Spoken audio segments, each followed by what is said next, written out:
Hello everyone. Delhi judicial service का paper 17 दिसंबर 2023 को हुआ। इस पेपर को अलग अलग जगह पे एनालिसिस दिए गए। कुछ ने कहा कि बहुत आसान है, सिंपल है, कुछ ही क्वेश्चंस मुश्किल थे, बहुत सारे सवाल डायरेक्ट आए। अगर हम इस पेपर की एक्सपेक्टेड कट ऑफ पे जाए, जो हम एक्सपेक्ट करते हैं कि जहां पे बच्चा ये सोच सकता है कि we will be safe enough, अगर आप 140 प्लस की कैटेगरी में जा रहे हैं, अगर आपकी आंसर की से मार्क्स 140 से ज्यादा आ रहे हैं, तो आप ये सोच सकते हैं कि आपका डीजेएस का प्रीलिम्स क्वालिफाई हो जाएगा। अब जब हमारे पास कभी भी पेपर हम दे के आते हैं तो हम सोचते हैं व्हाट नेक्स्ट, अगला हम क्या करें। दो रास्ते होते हैं जो मैंने हमेशा सोचा है कि हर एक इंसान की चॉइस पे दो रास्ते मिलते हैं। पहला, या तो हम वेट करें, या दूसरा कि हम कुछ क्रिएट करें। आप लोग क्रिकेट देखते हैं, लेकिन अगर आप कभी क्रिकेट को देखें जो 1990 या 1980 के टाइम पे होता था, जो आखिरी में बाउंड्री पे एक फील्डर लगा होता था और वो फील्डिंग कर रहा होता था, कोई चौका मारता था तो उसके वो वेट कर रहा होता था, बॉल मेरे पास आएगी तो मैं उठाऊंगा और उठा के थ्रो करूंगा। तो इतनी देर में जो वहां पे बैट्समैन होते थे वो जाके मल्टीपल जाके रन ले लेते थे। बट जैसे जैसे लोगों की फिटनेस बढ़ी, लोगों ने फील्डिंग करने का तरीका बदला, और अब क्या है, जैसे ही कोई बैट्समैन बॉल हिट करता है, जो वहां बाउंड्री पे वो फील्डर खड़ा है, वो दौड़ता है, भागता है बॉल की तरफ, बॉल भी उसकी तरफ आती है, जल्दी से जल्दी पकड़ता है और थ्रो करता है ताकि रन मिनिमाइज हो सके।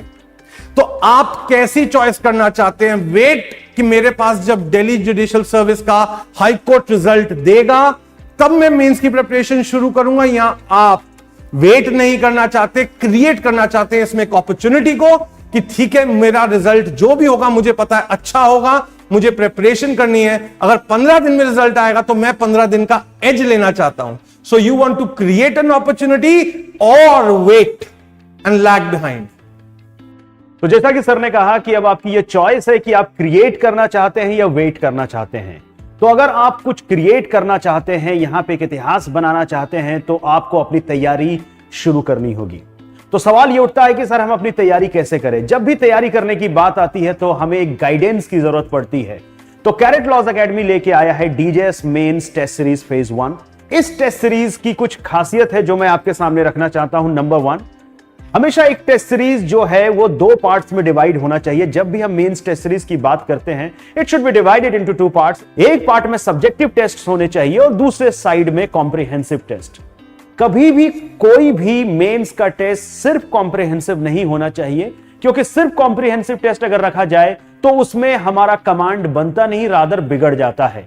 क्योंकि उसमें आपको एक ही दिन में कई सारे सब्जेक्ट शुरुआत में ही तैयार करने के लिए कहा जाता है और इतना तैयार कर पाना बहुत मुश्किल होता है।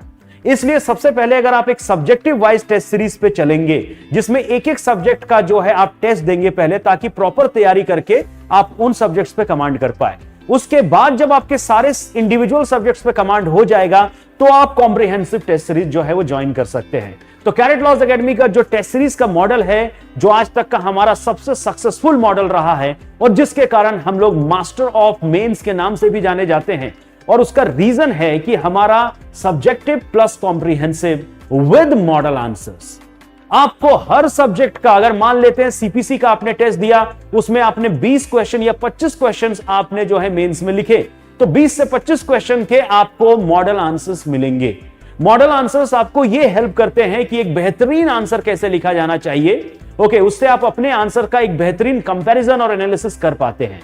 साथ ही साथ आपके आंसर्स का फीडबैक सेशन मिलता है, जहां पे आपको बताया जाता है कि आपके आंसर्स में क्या कमियां रही हैं, आपको उसमें क्या क्या प्रॉब्लम्स रही है। तो उस फीडबैक सेशन से, उस फीडबैक से आपको यह जानकारी मिल पाती है कि आपको क्या क्या गलतियां नहीं करनी है और आपकी प्लस पॉइंट्स क्या हैं। Now the next point is कि सर हम अगर लॉ के सिलेबस की बात करें तो लॉ का सिलेबस महासागर है, इसका कोई लिमिट नहीं हो सकता। तो आपको एक प्रॉपर लिमिट बनाने की जरूरत होती है। डीजेएस मेंस टेस्ट सीरीज के अगर एक इंपॉर्टेंट हिस्से में अगर बात करें तो वो है प्रिडिक्टिव क्वेश्चंस। कैरेट लॉज एकेडमी का जो टेस्ट सीरीज है वो उन प्रिडिक्टिव क्वेश्चंस के ऊपर बेस्ड होगा। अब क्वेश्चन ये उठता है कि सर आपने उन क्वेश्चंस का प्रिडिक्शंस किस बेसिस पे किया? तो इस क्वेश्चंस का जो प्रिडिक्शंस किया जाता है वो प्रीवियस ईयर क्वेश्चंस के पैटर्न को देखते हुए और जो प्रेजेंट में दिल्ली हाई कोर्ट के जो डिसीजंस हैं, सुप्रीम कोर्ट के डिसीजंस हैं, इनको देखते हुए एक प्रिडिक्शंस किया जाता है। तो टेस्ट का पैटर्न प्रीवियस ईयर क्वेश्चंस नहीं होना चाहिए, टेस्ट का पैटर्न होना चाहिए प्रिडिक्टिव क्वेश्चंस। अक्सर आप लोगों ने टेस्ट सीरीज में देखा होगा कि PIQs पूछ दिए जाते हैं, ओके, जो कि उतना इफेक्टिव नहीं होते। प्रीवियस ईयर क्वेश्चंस को रिपीट करने से सक्सेस का चांस बहुत कम होता है। हां, उनको ऑब्जर्व करके हम प्रेजेंट सिनारियों को स्टडी करके एक बेहतरीन प्रिडिक्शन कर सकते हैं। तो हमने एक बेहतरीन तरीके से इसका प्रिडिक्शंस किया है, हर पेपर का एक एनालिसिस किया है हमने, और उसके बेसिस पे हमने तैयार किए हैं ये टेस्ट सीरीज, जिसके पूछे जाने की संभावना, जिन क्वेश्चंस की पूछे जाने की संभावना काफी ज्यादा है। और अभी तक हमारा इतिहास रहा है कि अक्सर एग्जाम्स में 80% तक हमारे प्रिडिक्शन सक्सेसफुल रहे हैं। तो इस तरीके से ये predictive questions will be helping you to get a good hold over the subject. अब एक सवाल और उठता है कि सर, टेस्ट सीरीज तो एक अच्छी बात है और उससे हमारा कमांड भी आता है, लेकिन बिना तैयारी के टेस्ट सीरीज देना, okay, it's a wasting of time. तो सबसे पहले हम लोग लेके आ रहे हैं how to write effective mains answer. अब इस सेशन में हम लोग चर्चा करेंगे, हम लोग आपको पढ़ाएंगे और ये बताएंगे कि किस तरीके से आपको जो है एक इफेक्टिव आंसर्स लिखना चाहिए। डीजेएस में हर तरीके के क्वेश्चंस पूछे जाते हैं। यहां पे एप्लीकेशन बेस्ड क्वेश्चन है, यहां पे शॉर्ट नोट्स है, यहां पे डिस्टिंक्शंस है, हर तरीके का क्वेश्चन है। तो भाई, हर तरीके के क्वेश्चन का जवाब कैसे दिया जाए, क्या पैटर्न होना चाहिए हमारे आंसर्स का, कितने मार्क्स के क्वेश्चंस पे कितना पेजेस लिखें, टाइम को कैसे मैनेज करें, इन सारे सवालों के जवाब हम लोग इस मेंस आंसर राइटिंग सेशन में देने वाले हैं। तो टेस्ट सीरीज से पहले इस सेशन को ज्वाइन करने से हमारे टेस्ट में जो हमारे परफॉर्मेंस के चांसेस हैं वो हायर हो जाते हैं। Now the next very important thing कि आज तक के अगर डीजेएस का अगर हम लोग एनालिसिस करें और अगर हिस्ट्री को, अगर डीजेएस के मेंस के हिस्ट्री को देखें, तो ये अक्सर देखा गया है कि दिल्ली हाई कोर्ट्स के और सुप्रीम कोर्ट्स के जो जजमेंट्स हैं वो ज्यादा पूछे जाते हैं। तो हमने एक कंपेंडियम तैयार किया है, हमने एक डाइजेस्ट तैयार किया है, जिसमें 2022 से लेके 2023 तक जितने भी सुप्रीम कोर्ट के और दिल्ली हाई कोर्ट के इंपॉर्टेंट जजमेंट्स हैं आपके सिलेबस से रिलेटेड, उन सब का हमने एक कंपेंडियम तैयार किया है जो हर स्टूडेंट्स को दिया जाएगा, ताकि आपके पास एक बेहतरीन मटेरियल हो आपके एग्जाम्स को क्वालिफाई करने के लिए, और जहां आपके सक्सेस के चांसेस काफी ज्यादा बढ़ जाए।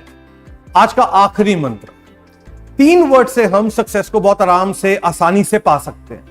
अगर हम अपनी तैयारी को सबसे पहले स्ट्रैटेजाइज करें। स्ट्रैटेजाइज का मतलब है कि आप एक प्लान बनाएं कि मुझे किस किस तरीके से क्या क्या पढ़ना है, क्या सब्जेक्ट्स में क्या क्या चीजें रेलेवेंट है। दूसरी चीज, जब आपने एक प्लान बना लिया, आपने स्ट्रैटेजी क्रिएट कर ली, तो उसको एग्जीक्यूट करें। एग्जीक्यूशन करने का तरीका है प्रेपरेशन का। आप उस स्ट्रैटेजी को एग्जीक्यूट करिए, प्रिपेयर करिए उसके हिसाब से। आपने प्रिपरेशन कर ली, आपके हिसाब से आप बिल्कुल सही हैं, बहुत बढ़िया है, लेकिन आपको यह चेक करना पड़ेगा कि आपकी प्रिपरेशन सही है या नहीं है। वो होगी प्रैक्टिस से। अगर मैं आपसे बोलूं सक्सेस का अगर एक रूल मैं आपको दूं, तो इन 3 पार्ट्स को फॉलो करिए। सबसे पहले आप स्ट्रैटेजाइज करिए, दूसरी चीज आप प्रिपरेशन करिए, और तीसरा, the most important thing, practice करिए। अगर आप इस टेस्ट सीरीज का हिस्सा बनना चाहते हैं तो स्क्रीन पे दिए गए नंबर पे कॉल करके आप अपना नाम रजिस्टर करा सकते हैं। रिमेंबर, सीट्स लिमिटेड हैं, तो आप जल्द से जल्द कॉल करके अपना नाम रजिस्टर कराएं, and they will provide you all the information regarding the test series. Thank you everyone, God bless.